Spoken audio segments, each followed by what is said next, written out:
जब बात होती है कम्युनिकेशन की या राइटिंग की या जो इस तरह के कोर्सेज होते हैं जर्नलिज्म के या लिटरेचर के, तो लोग कहते हैं इनका करियर, इसमें क्या करियर्स हैं इस तरह की फील्ड्स में। मीडिया की पढ़ाई तो आप चलो मीडिया हाउस में चले गए, लिटरेचर क्यों पढ़ें, हिंदी का, इंग्लिश का या किसी भी भाषा का, या ह्यूमैनिटीज़ क्यों पढ़ें, इससे कौन सी नौकरी मिलती है।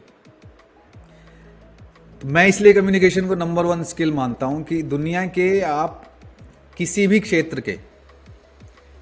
क्षेत्र के टॉप इंसान को ले लें, एप्पल का फाउंडर को फाउंडर स्टीव जॉब्स, फेसबुक का फाउंडर मार्क, एलन मस्क का सब जानते हैं, बिल गेट्स, हमारे देश में नरेंद्र मोदी जी को ले लें आप, किसी भी क्षेत्र में डजेंट मैटर कि वो इंजीनियर है, डॉक्टर है, एंटरप्रेन्योर है, रॉकेट साइंटिस्ट है एलन मस्क की तरह, इन सभी लोगों में एक ही समानता है।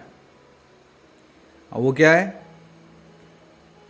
कि इन सब का जो कम्युनिकेशन स्किल है वो टॉप लेवल का है, राइट।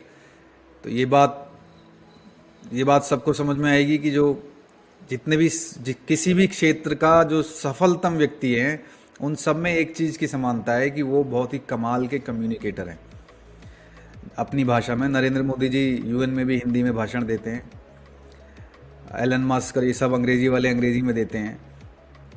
तो कम्युनिकेशन सिर्फ आप किस तरह से बोलते हैं वो नहीं है, कम्युनिकेशन शुरू होता है कि आप किस तरह से सोचते हैं।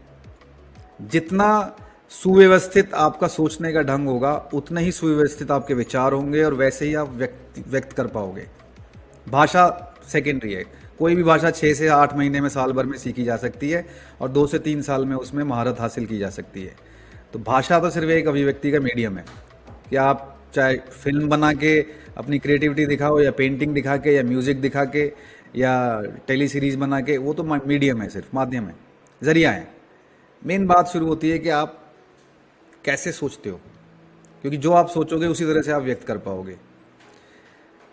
करियर में ये चीज़ें कैसे ट्रांसलेट होती हैं, विद्यार्थीगण अगर इसको देखेंगे प्रोग्राम को, अधिकतर टॉप लेवल के जो एग्ज़ाम्स होते हैं हमारे देश में उसमें लिखने का पोर्शन ज़रूर होता है, एसेज लिखवाते हैं। यूपीएससी को, जैसे मैंने यूपीएससी के स्टूडेंट्स को पढ़ाता हूँ, तो यूपीएससी में 2 एसेज होते हैं। मेंस के सारे क्वेश्चंस के आंसर्स आपको लिखित में लंबे आंसर्स देने होते हैं।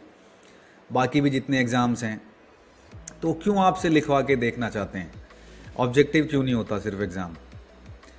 क्योंकि आपकी लिखाई से आपकी पर्सनैलिटी और आपके विचारों का बिल्कुल तालमेल समझ में आ जाता है। जब आप लिखते हैं तो आप अपनी पर्सनैलिटी को छुपा नहीं सकते, जो आप हैं वो आपकी आंसर से, आपके लेख से समझ में आ जाता है।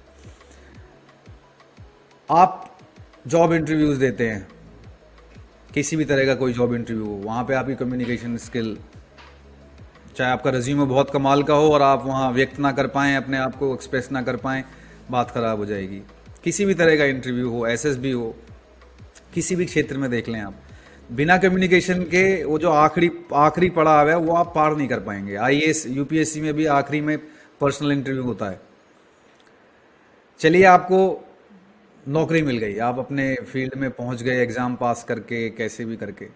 अब वो कहाँ तक आप आगे जाएंगे वो आपकी टेक्निकल क्षमता के अलावा आपकी कम्युनिकेशन स्किल्स पे बहुत ज़्यादा डिपेंड करता है, कितना आगे तक आप जा पाएंगे किसी भी क्षेत्र में। तो टेक्निकल स्किल तो जो आपने पढ़ाई की है उसकी तो महारत होनी ही चाहिए, लेकिन इसके बिना एक हद तक ही आप जा पाएंगे।